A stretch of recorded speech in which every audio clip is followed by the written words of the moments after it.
Grace, peace, blessings in the mighty name of Lord Jesus Christ. Thank you for watching. Sorry, I have some throat lozenges. So sorry. I apologize for the sound. So I was thinking about standards because yesterday I watched a video, and I have noticed this as well that um, like when calling a government office, there's a demographic um, that's touted politically correctly, and a majority seems to work for the government or other big DEI kind of situations, and they can barely speak, they can barely think. And God bless them for being there, but they're pretty much incapable of fulfilling the duties. And it's like, you know, Social Security office or Medicare or something like that. Like these are important things where people's lives, are affected. So we have these like brain damaged people who can barely think, barely speak, and I don't know how disabled they are, but clearly these are not optimal people for the job or for any job. And they probably,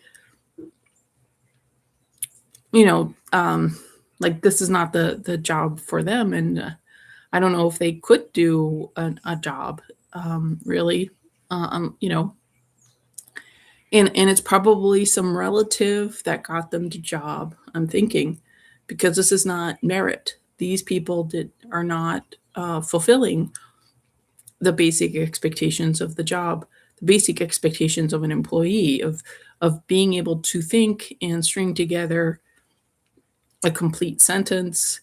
Um, and but I noticed their heart is sincere. Like they're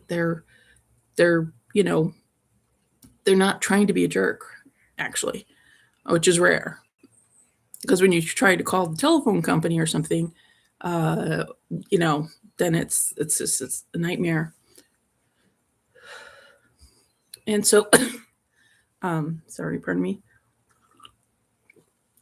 So I was thinking about this, like, and how it's just accepted. So these people probably, I don't know, maybe make $60,000 a year, even though they're severely incapacitated, but they've got this cushy job. And it seems to me maybe there's like one person for the region, because you could easily wait like hours. I remember waiting to talk to, I think it was on disability, and I was waiting like 6 hours or something. And the guy was so nasty. And he was like, "Oh, I've had people wait for 24 hours, as if, like, I don't understand. I don't understand the hostility. Like, I don't understand. Because when I was able to work, like, I wasn't a jerk to people.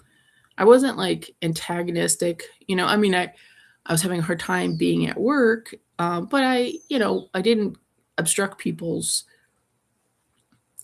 purchases or something. I did try to help, and but it just seems like the people who are working, at least where I am, trying to access things like the telephone company or the government or billing in a hospital or whatever, or even like actually going to a restaurant, like people are kind of hostile. And I don't know if it's because it's my demographic. I'm a single woman, and so I'm not a big tipper, or maybe I am. I don't know, because now they tell you how much to tip, and I'm like, oh well, I guess I should tip $4 if that's blah blah blah.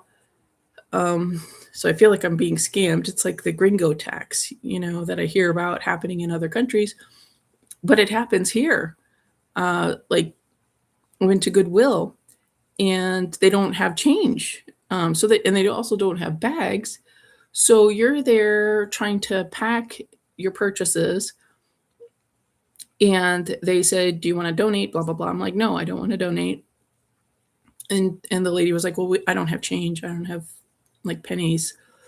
And so I was forced to donate. So it's basically I'm getting stolen from by Goodwill because they planned to not have pennies. I mean, even though like pennies are not being minted right now, but that was like what, a few weeks ago. Like pennies are not all gone from the system, and your store and your thrift shop.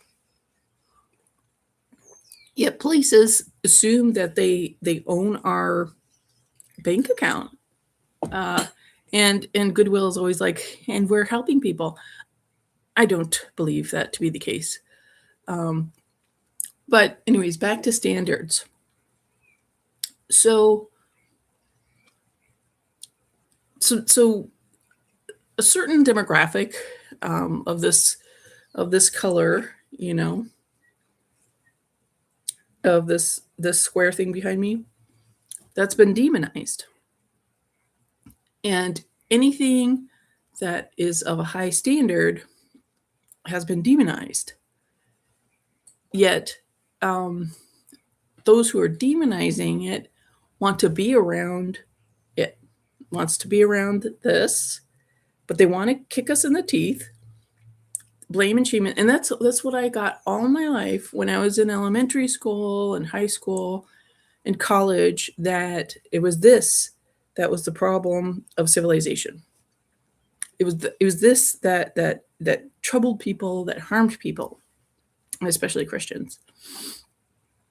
And recently I've been looking into it, and I always believed it. I mean, I would be assaulted by this color, you know, um, and I would just brush it off because I'm like, well, they're working something out. They've got some, and but after 2020, when like this color was trying to just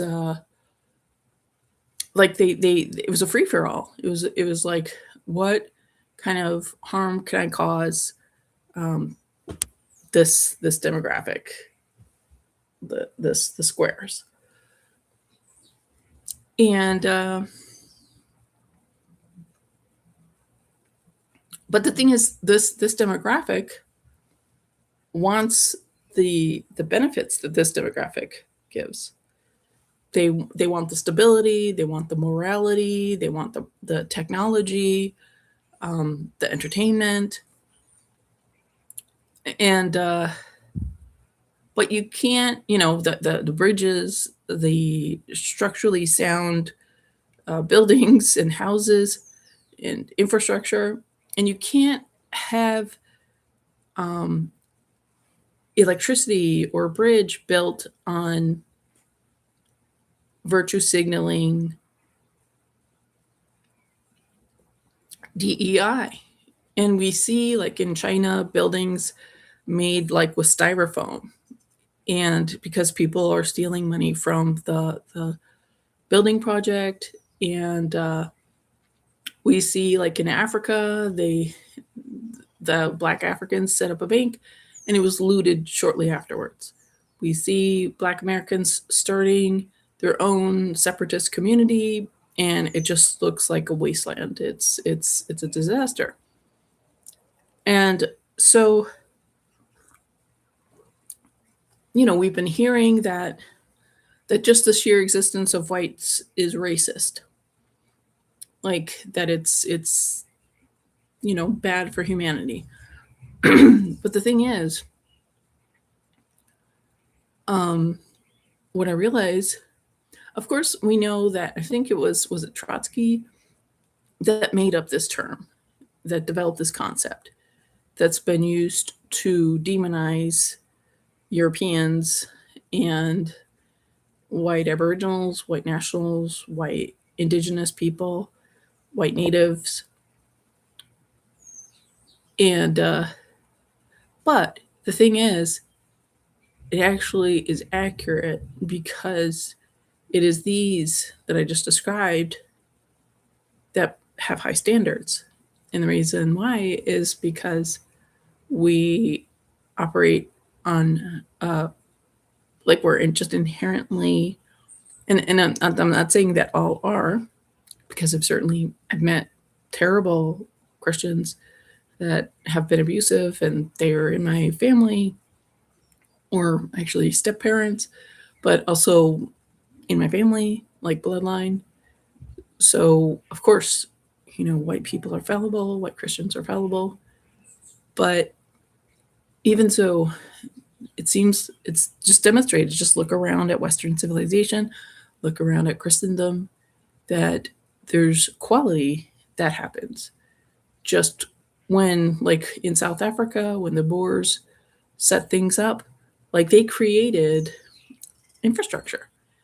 They grew the food that fed the local black South Africans. And like for some reason, and I think it's spiritual. I think there is something about race, and I kind of excuse me, I've been fighting this realization because it's so awkward. I've already alienated people because I got into libertarianism in 2008 and I wasn't into the Obama thing. And then I became a Christian, and then I became a King James only Christian. And I keep on believing I rightly divide the Bible. So that alienates me more from the one or two Christian people I know. So, and then to kind of realize that certain genetics lead to behavior. And we're seeing this. We've been seeing this the past 6 years. And, on one hand, it's terrible. On the other hand, I think it's supposed to inform people. I think we're supposed to believe what we see.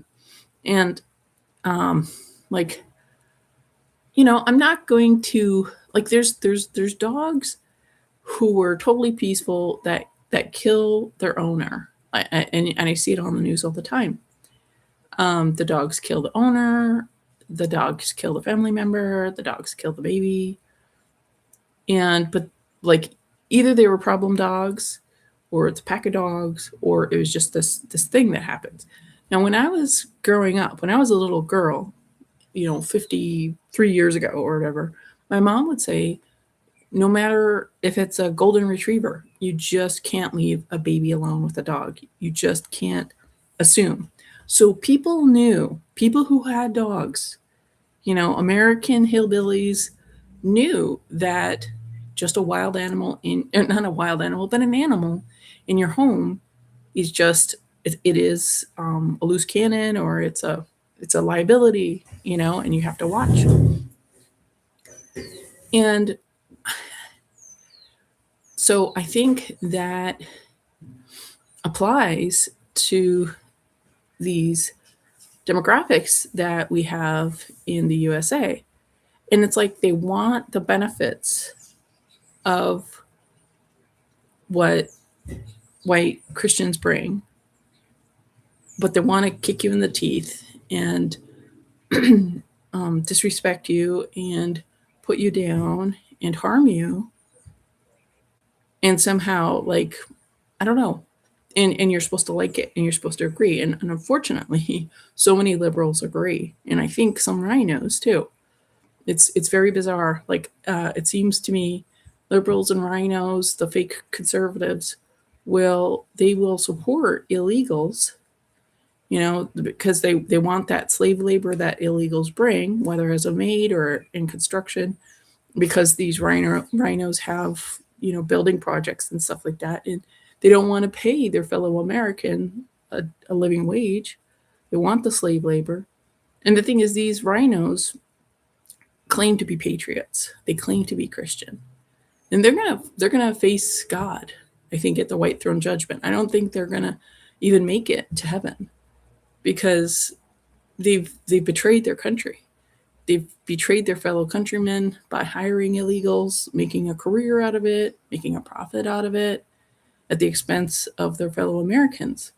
Like, when you have the blessings of being a developer You have responsibilities when you're blessed with a lot of money and know-how and connections and leverage, and you use it just for your own profit, and you tell yourself, oh, I'm helping Mexicans out, I'm helping these illegals out. No, like that's not what you're supposed to do. You're helping criminals out. I'm sorry. Only people are like, well, they're trying to have a better life. So are your fellow Americans. So are your friends, your neighbors, people in your community, local veterans. But I don't hear anybody bragging about helping veterans, helping their homeless. They brag about helping, you know, uh, Islamic people or Mexican, like Hispanic people or animals, doing some sort of animal something or other, rescuing or whatever, taking care, 24-hour care of their pet. As if that's some type of virtue signal, and it's virtue signaling to other people with pets, but it's not helping the world when you're doing that. All of your energy, brain power is on your pets. Like, what is going on? The world is falling apart, but people are just focusing on their pets. And you know, I love cat videos. I love heartwarming dog videos and horse videos. I mean, I watch that content, but when you really look at it, what is that really doing? Yes, it's fulfilling something in you, and it's giving you like social grace. People think you're such a lovely person because you're an animal person, or you're an illegal supporter. You but that's not really integrity. That's not really a good thing. That's not really what helps the world, in my opinion. And no shade on animal rescue people, because I think if they didn't have that, they might go crazy.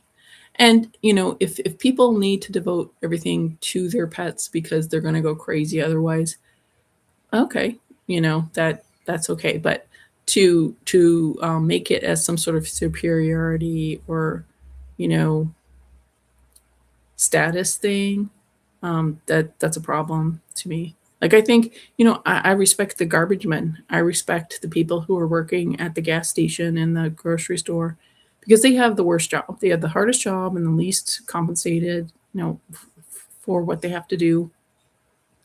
But and I do hold them in high respect, high esteem. But they're not bragging about, oh, I work at the gas station. They feel bad. They feel inadequate. But these are the true heroes.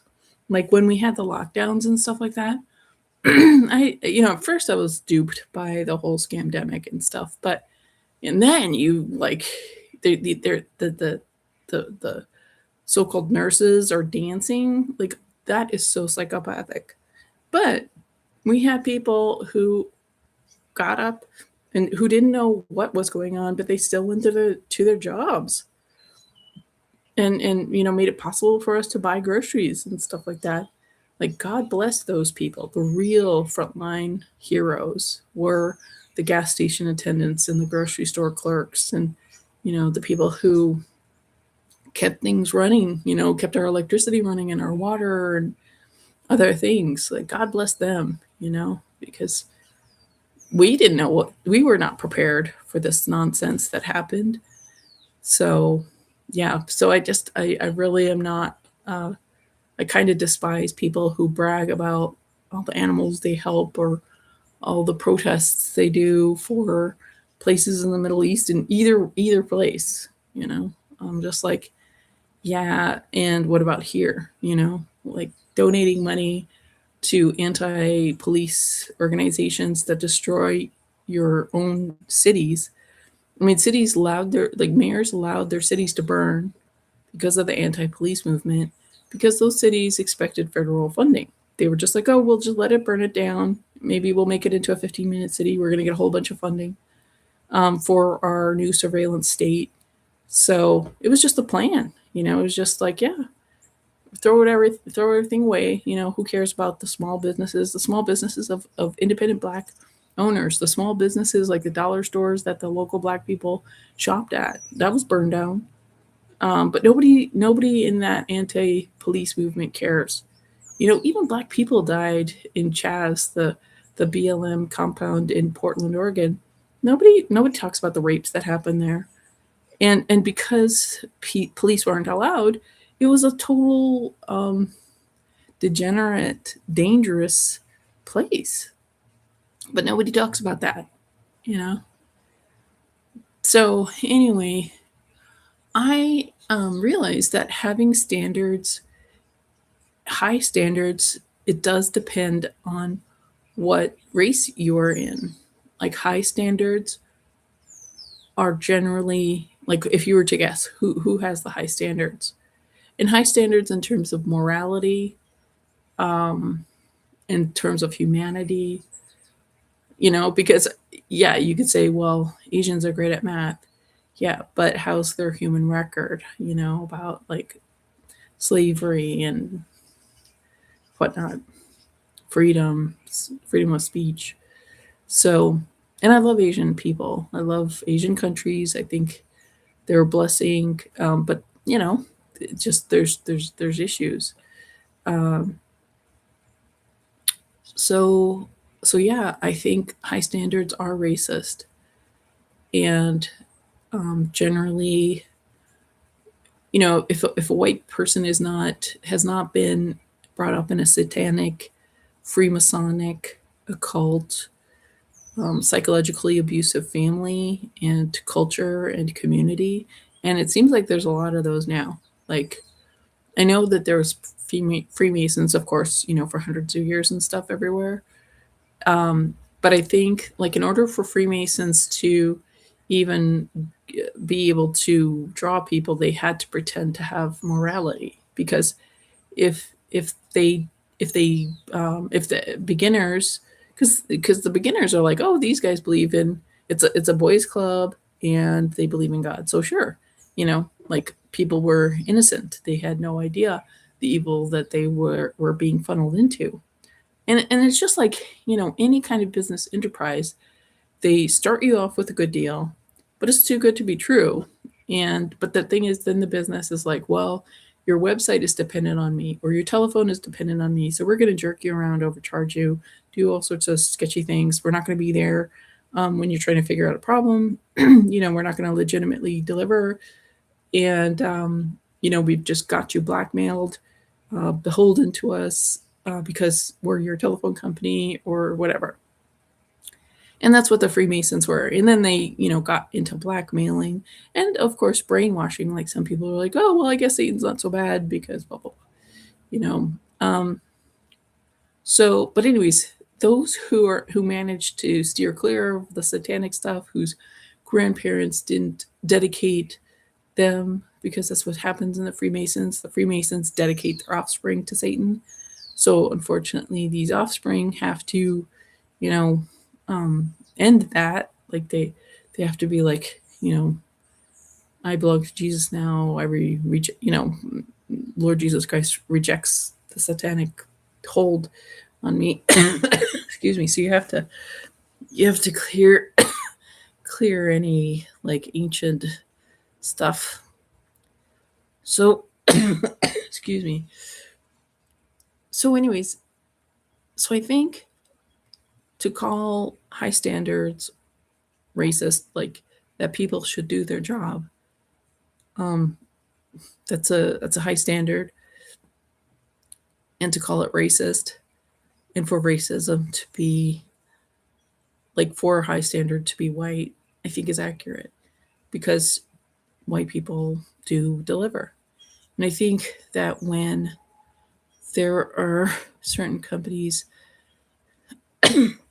that work, it could be that they're just blessed, and God bless them. But I do think that there's things behind um, the scenes that are not apparent.